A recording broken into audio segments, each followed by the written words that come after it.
Hello everyone.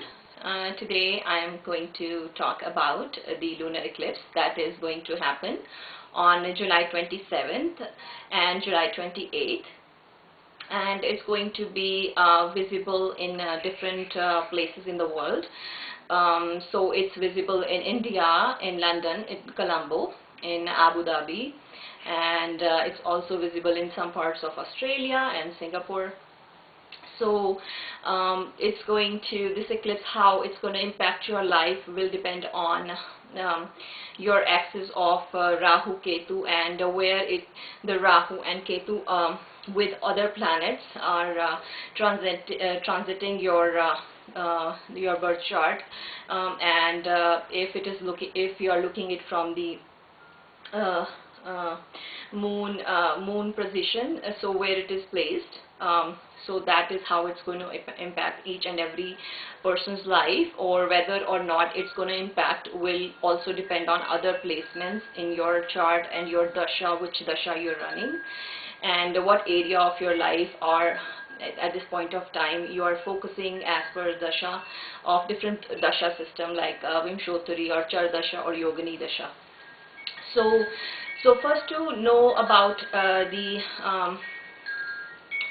eclipse. So as also, like, it will be different timings for the different countries where it's placed. So you can keep it a standard and calculate your timings of when the eclipse is happening. As per the timing it's happening in India, so the eclipse will start in India on the night of 27th July at 1:14 p.m. and it's going to continue, and it will actual start time would be of 12:24 a.m. on July 28th. So first it will be the entering stage, and then actual will start at 12:24 a.m. of July 28th. And then after that it's going to be a total eclipse start time, when the planets are going to be coming over moon, and in between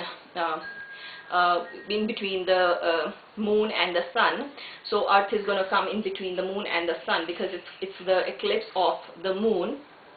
So that's how it will happen. So then it will start that total phase at 1:30 a.m. On July 28th, and then it will be actual full total eclipse on July 28th at 2:21 a.m. and then the total eclipse will end at 3:14 a.m. and the actual ending time of the eclipse would be 4:19 a.m. on July 28th. That is going to be during the Brahma Muhurat. So you can calculate where you are, in which part of the world you are, and accordingly you can calculate what timing it is running at your end while this is the timing going on for the eclipse. How this eclipse is going to impact each and every person's life, or whether it's going to impact anybody's life or not, and how much, will only depend on the axis of Rahu and Ketu, where it is transiting in your chart, and also where moon is transiting in your chart. Of course it will be coming together with Ketu, and also as we know that Ketu and Mars are conjunct at this point of time in the sign of Capricorn.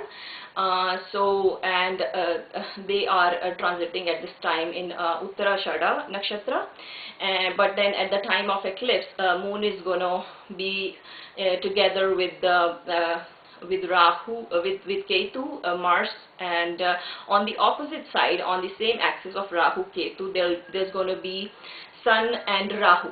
So that's how the Earth will gonna come, and then it's going to happen with the south node of the moon through the Ketu. The eclipse gonna occur.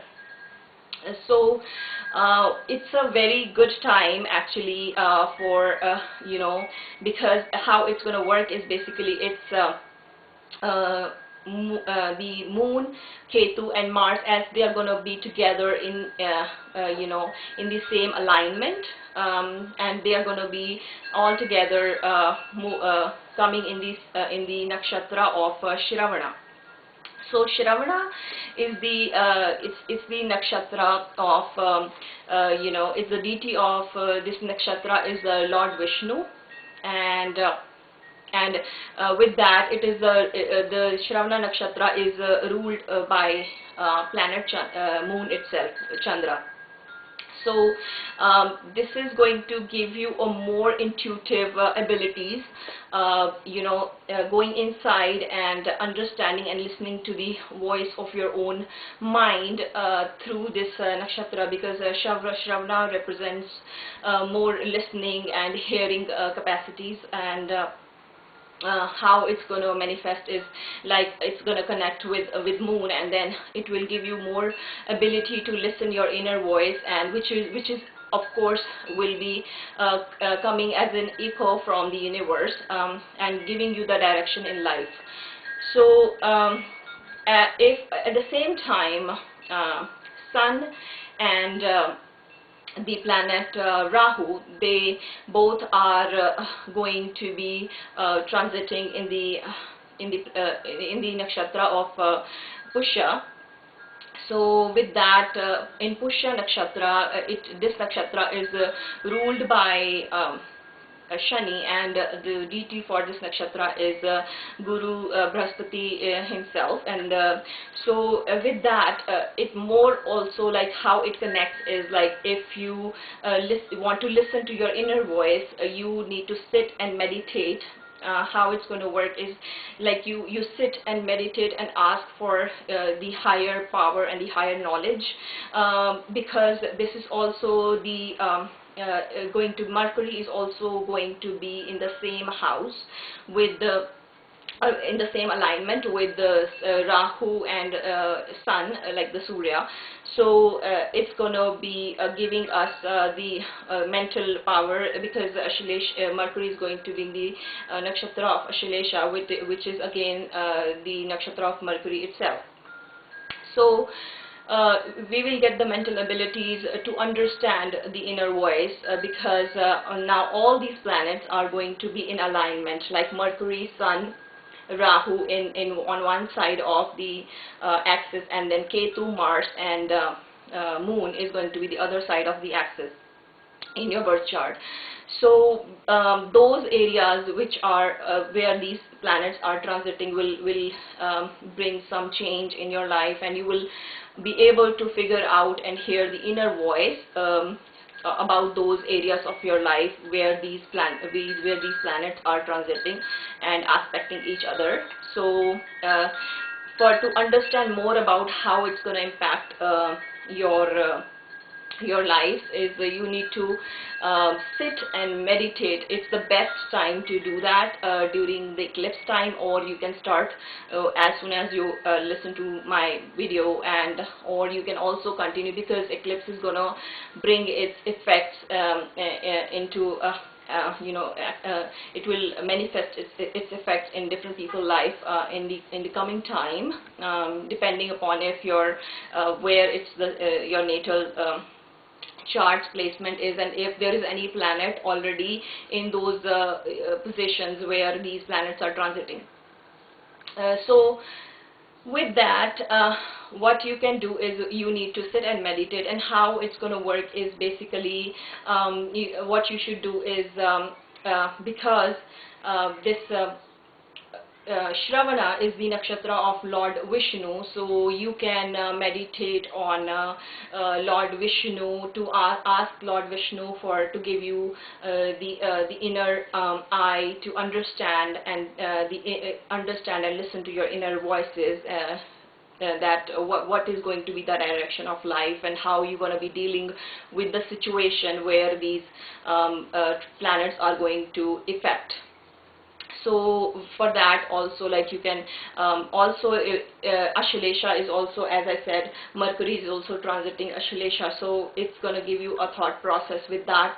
And with that, Ashlesha is the nakshatra of Naga. So how, again, with that also we represent Lord Vishnu with that. How is that, if you know that during the Virat Roop, when Lord Vishnu showed his omnipresent form to Arjuna, he talked about that, where he is present and what he is and where all he exists. So he also mentioned that he himself is Vasuki and he himself is a Sheshanag. So for that also, to understand and analyze your inner voice through the Mercury, which is going to be in the alignment with the Sun and Rahu, and to blossom that energy and the voices coming from within, you need to, again, as I said, meditate on Lord Vishnu. So for that, you can chant Vishnu mantras. You can do Vishnu Sahasranam. There are Vishnu mantras, Krishna mantras, Ram mantras. You can simply chant Ram Ram, and you can chant Hare Krishna Mahamantra, Hare Krishna, Krishna Krishna, Hare Hare, Hare Ram, Ram Ram, Hare Hare. Or you can also chant the simple mantra of Lord Vishnu. Many people are aware about it. So you chant Om Namo Bhagavate Vasudevaya. So that's how you can sit and meditate and chant these mantras, so that you are able to understand and listen to your own mind, and what your mind trying to tell you. And so with this, how you are going to increase your understanding of the universal voice and direction that is trying to give you.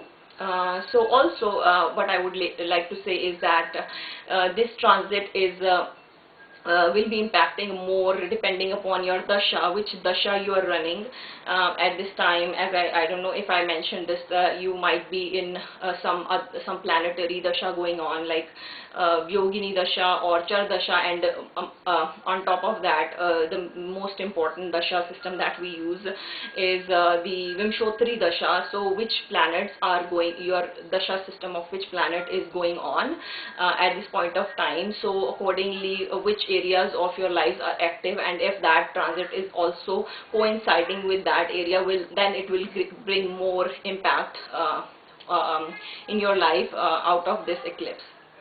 So to get the better idea and understanding and direction which way to go, the best thing is, as I said, just sit, meditate, chant, and you will figure out what is the right way and what are the right decisions to take in your life, and this will help you understand your inner voices in a better way. This is a very good time to blossom your to fructify your inner, if you're trying to know more about the spiritual side, because also because Sun and Rahu are together going to be in Pushya nakshatra, which is more of you become more keen of understanding your the purpose of your life, and becoming a spiritual person. So meditating on this day and around this time of eclipse is going to be really beneficial, and will give you many-fold results out of this. So yeah, this was all about, I wanted to say about the eclipse of July 27th and July 28th, lunar eclipse. So if you like this video, then you can let me know, you can like it, and you can also, if you want to know more about how different planets are positioned in your charts and where is your planets are transiting at this time, you can always send me a message and I'll be glad to answer your questions and help you with that. I will be coming up with again many good videos and more information about other houses that we are already pursuing in the birth chart. So till then, I hope you have a great day, and I hope you are able to meditate and understand your inner voices and take benefit out of it. You have a very good time. Bye.